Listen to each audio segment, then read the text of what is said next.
It's a wonderful moment when on very short notice, our Holy Father Pope Francis can marshal the world. And even as we pray here, there are 100,000 people praying with Pope Francis in St. Peter's Square for peace. Not surprisingly, today, I am struck by 3 points about peace. First of all, and we all know this, peace is never simply the absence of war. The best way to understand peace is to think about shalom, that biblical concept that we have from Jesus with its roots among the faith of the Jewish people. Shalom,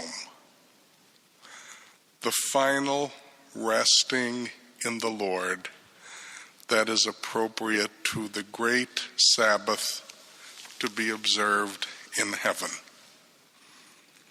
Shalom, the deepest kind of peace. It means health. It means joy. It means hope. It means charity. It means everything which is for the well-being of the human person as God created him and her. Shalom is the highest state that any human being can ever hope to reach. And it comes in its fullness only in the great Sabbath rest of heaven. But we are called to do our best here to strive for shalom.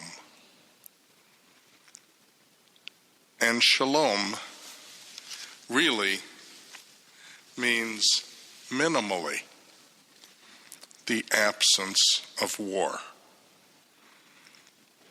That's the very beginning. That's a very low grade kind of shalom. And clearly we can't even get there. How much more do we need to be open to the Lord's grace? People who seek to solve their problems and disagreements by violence and war are not able to receive even the minimum of shalom. Pope Francis said this evening that violence and war are the language of death. That's so well put. They're the language of death with which a culture of death here in the United States becomes very comfortable. We have become a people comfortable speaking the language of death, starting with abortion, moving up through euthanasia, physician-assisted suicide.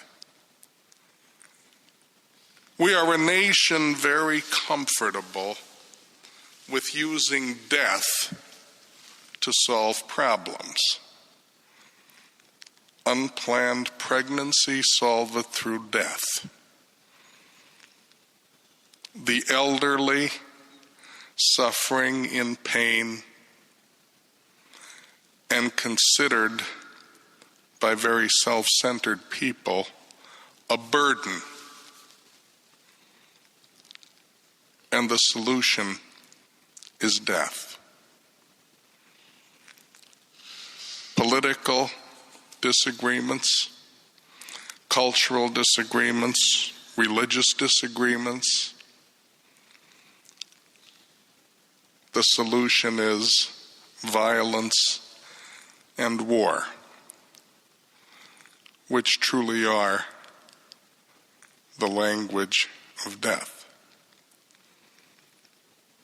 And that's the second point.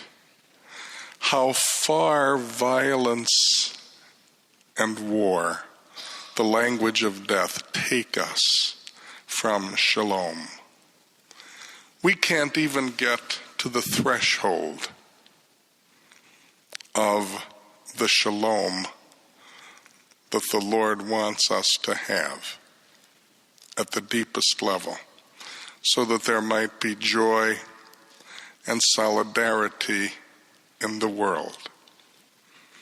It is interesting, and Pope Francis also made this point, that once Adam and Eve turned against God by disobedience, the very next sin was murder.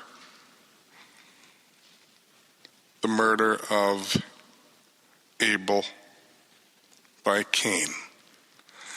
And Pope Francis said every time we look to war and violence as solutions to human problems, Cain is born again in each one of us. The killer. The killer. And so, last point, no one gives what he doesn't have. That's why there is no shalom. Nobody here is in a position to negotiate a peaceful and just end to the conflict in Syria. Nobody here is going to be in that position. But we are in the position to grow in holiness, to grow in that deepest kind of shalom, the peace of Christ, for which God made us.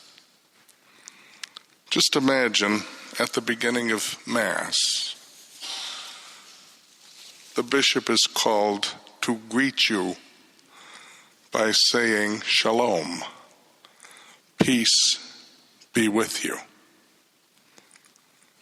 People want to enter fully, fruitfully, and actively into the liturgy. The presumption is that we bring our shalom with us when we come there.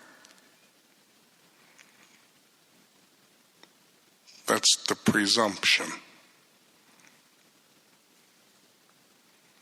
But there is no shalom. And it's no wonder that the full, active, and fruitful participation in the liturgy, for which Vatican II called, has been misunderstood to be some kind of liturgical activism. Sometimes bordering on a circus. It's no wonder. So, no one